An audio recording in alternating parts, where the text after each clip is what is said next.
members of our Congress, you will always have within our government those that are above the law.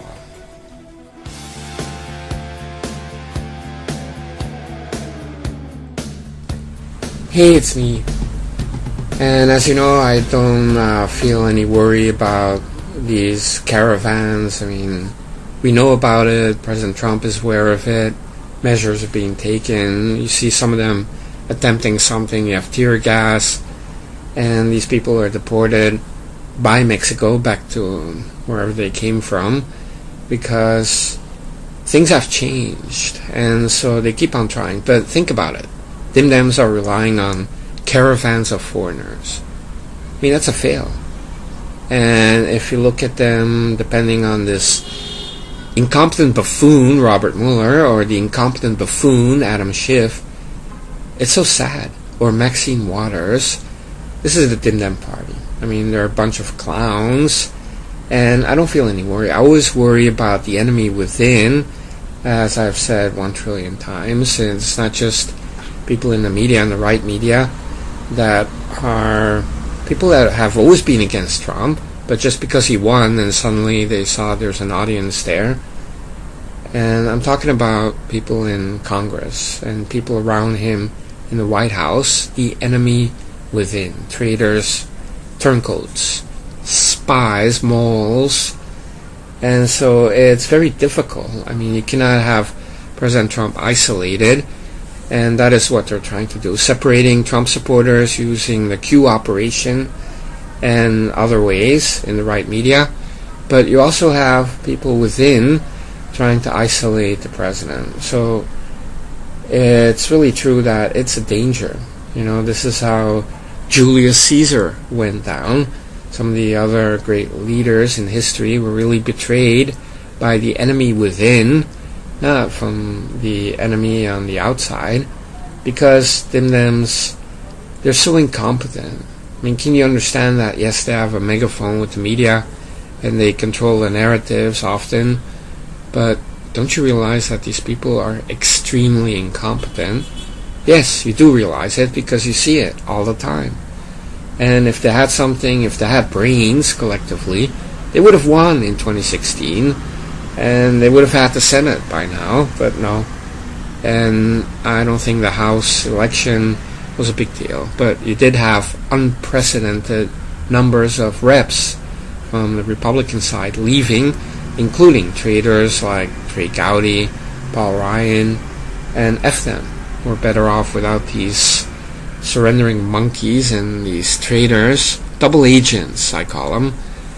But President Trump really has to watch his step, not because of what Dim-Dems are doing, but people around him, traitors. And it seems to me that a lot of it has worked.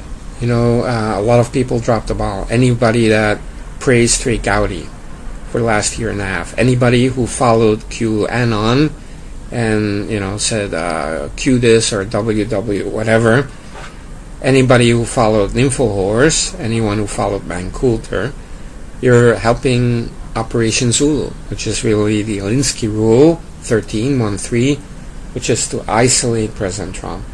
And these people are all trying to carve away a part of it and control the narrative and, you know, not really talking about President Trump's accomplishments and whining about something that is a straw man or something else.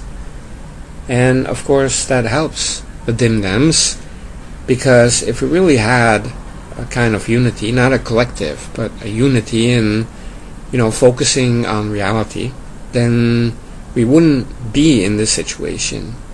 You have a lot of people that are now going back to how they were in most of 2016, which means not supporting Trump. And I used to call them LOFOs, last on the Trump train, LO, and FO, first off, meaning they just reverted to how they were in 2016, which is they don't like Trump. They don't want Trump. So he won the election, then they're all for Trump. Or it was against Hillary, so at least they supported Trump. But a lot of people in the White House, in Congress, in the media, on YouTube, on Twitter, on Facebook, they were never Trumpers, or they don't like Trump even now, but they pretended, to get the views, to get the clicks, to sell the merchandise, to sell the vitamins, but they were never interested in Trump himself. They were just interested in getting back at the left, or it's almost like the way Bernie people are fighting with Hillary people. In the same way, I see many of these people as kind of like hybrid liberals, and they're kind of fighting with the dim-dems, because actually they're dim-dems. Alienated dim-dems. Dim-dems in exile, libertarians, Q people, and a lot of these people that are on an InfoHorse, they're all dim-dems in exile who call themselves libertarians or conservatives or whatnot. They're dim-dems in exile. And so they have infighting with Bernie people, and they like to talk smack about Bernie people or Hillary, but in fact it's infighting. The truth is, the default for Trump supporters should be that you don't care at all what the left is saying, except you correct them when they're lying, if that's your job. But in essence, you shouldn't even care what these people say. You shouldn't worry about it. But we have a lot of dim-dems in exile, dim-dems wearing disguise, dim-dems with gimmicks, dim-dems undercover, and they really care, because 75% of their lives they're watching all the Hollywood stuff, TV, entertainment. They have liberal friends, and they don't want to be seen as supporting Trump 100%, because the effect is really, if you watch all of that media, then there's poison, and President Trump is made toxic, so that a lot of people start to shy away from saying, I support Trump 100%, and they're calling you crazy or racist, and a lot of people shy away from it. A lot of women are afraid to say it, and so when it comes down to voting, a lot of people will vote for Trump, but you just cannot feel it out in society.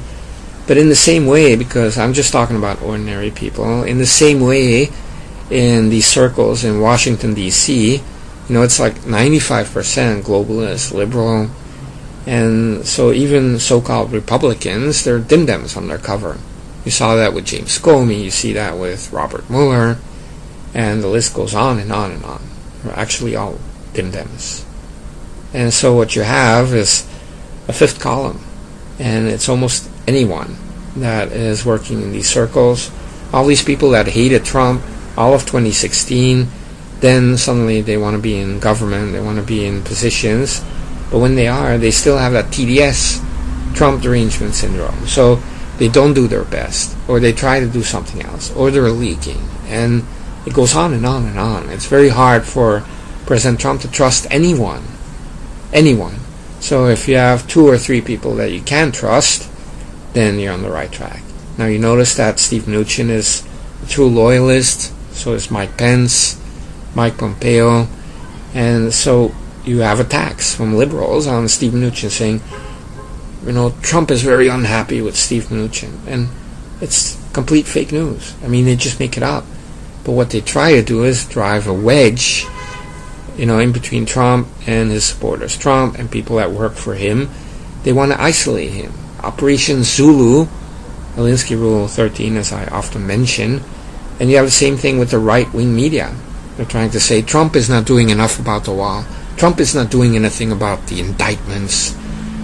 And they're making up their own straw men and then blaming Trump for not doing anything. I mean, they're creating fake news, and that is to drive a wedge between Trump and his supporters.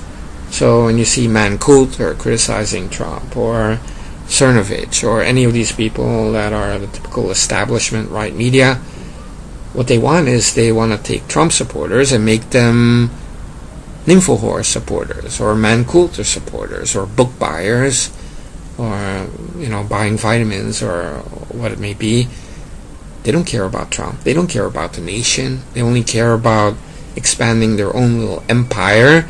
And just like anyone in the media, they want to feel like they're power players, like they really decide everything. That's why all of these people, each individually, said, it's because of me that Trump won the election. And that is so bizarre. Just to say that, it's so obnoxious even. But that's what you have. And so behind the scenes, they're all colluding with dim-dems and have liberal friends, and they're laughing at people that follow them because, many people are just fooled. I mean, look at Trey Gowdy. How did people follow this guy for so many years when he's been protecting Hillary all along? Is it that easy to fool people? Well, yes, it is. Now, I could come on YouTube and lie, make up fake news, and praise Trey Gowdy when I know that he's a snitch, and, just follow the fake news and protect the establishment right media and the booksellers, and, call Mancoulter an American hero, and all of that. And I could also, go into crisis mode. Every day is a crisis, and martial law, and, really shout and perform. But I can't do it. It's like lying. I mean, that's what the left does. And so to see it on our side, it's, dim-dems on their cover. Alex Jones is a dim-dem on their cover, wearing a disguise. And like I said, dim-dems with gimmicks. Just because you like guns doesn't mean you're not a liberal. Just because you're pro-life, that doesn't mean you're not a liberal, and so forth. And I really want people to understand that, because then you can understand what President Trump is going through in the White House, in the West Wing, in the executive branch, even dealing with Congress. Who can you trust when all around you see people wearing a mask? It's almost like that movie They Live. You need the sunglasses to see the infiltration, and President Trump has those kind of sunglasses. He can see it. And I guess I have those type of sunglasses also, because I've been pretty right. And Jeff Sessions, I think even President Trump wasn't able to clearly see about what happened to Jeff Sessions, and only in the last couple of months we saw that. But let me tell you something. Didn't you feel like for a year and a half that if Jeff Sessions was fired, that Trump would be impeached right away, that he would be removed, he'd have to resign, that it would be a constitutional crisis? But it's the media, and even the right media, making that kind of a story, repeating that narrative. He got fired, and where was the outrage? It was like less than a week, a couple of days of dim-dems whining and moaning, and that's it. It's an old story. Jeff Sessions was fired. And so I suspect the same would happen with Robert Mueller. The American people don't care about Robert Mueller. I mean, he's had a year and a half and came up with nothing. So if he tries to continue until 2020, the guy can be removed, and, you'd have an outrage for a week, because a lot of what the media comes up with is fake news. But when the right media is also repeating that news, and they're always about emergency and crisis, and Trump is going to go down, and let's be careful, and donate more money so I can talk about it more. But it's kind of helping the dim-dems to create that kind of crisis. Jeff Sessions got fired, and we heard a couple of days of whining. Not even. Soros sent a couple of people to Times Square. Who cares? Nobody cares. And with Mueller, maybe the outrage will last a little bit longer, but you had a year and a half. So I do agree. You have to wait until the guy issues a report, but then that's it, right? Back it up and go back into retirement, or better yet, let's send Robert Mueller into exile to Zimbabwe. And for the rest, every time the media makes up like this story, like if Trump does this, I mean, he's gonna have to be impeached, and I mean, these people are so over the top. It's just like the Kavanaugh hearings. It wasn't enough to say this guy touched my my kitty cat or something in high school. No, they had to come up with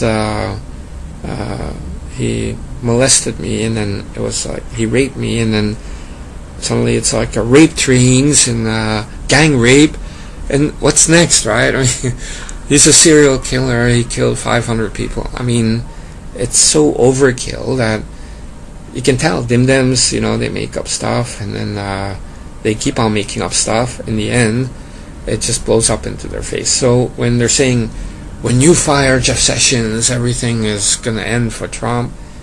But look what happened. 3 days of a couple of liberals whining. That's it. And so what I always tell people is that just because, people are jumping on a bandwagon, like liberals on Russia collusion, or on our side sealed indictments, or QAnon, or Trey Gowdy is God, just because a lot of people are saying it, that doesn't mean it's true. It doesn't mean it's reliable. Or it doesn't mean that you should also follow it, but that's human nature. People like to jump on a bandwagon, it's peer pressure, or you want to be part of the popular club or whatnot. But I'm not like that. I always feel it's better just to listen to people that have lesser views. For example, TTS. But I used this example in the past. I don't know if it makes sense to anyone, but as you know, I'm doing a lot of polls about the 1980s, and I was looking at the charts and the music that was popular back then. Now, when you had early Metallica, I mean, that was really something. Slayer, early Slayer, Ozzy Osbourne, Iron Maiden, Judas Priest. When you had all of these people making amazing music that now people really like, and you look at the charts, and people were listening to Wang Chung, or Madonna, or Prince, or Michael Jackson, and Huey Lewis in the news. But honestly, that was the bulk of people. They were jumping on the bandwagon, listening to that. Nobody even knew about early Metallica. Then later on it becomes popular, then it fizzes out. But what I'm saying is that when you have something special, most people don't really understand it yet. People are still living in the past decades of the dark ages, left, right, and they are listening to establishment media people that have been there for 10 years or 20 years. And they have more allegiance to that than the new thing, or the thing that is really unique.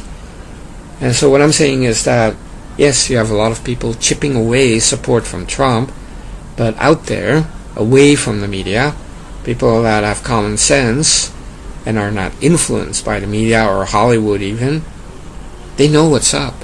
They see somebody who is not like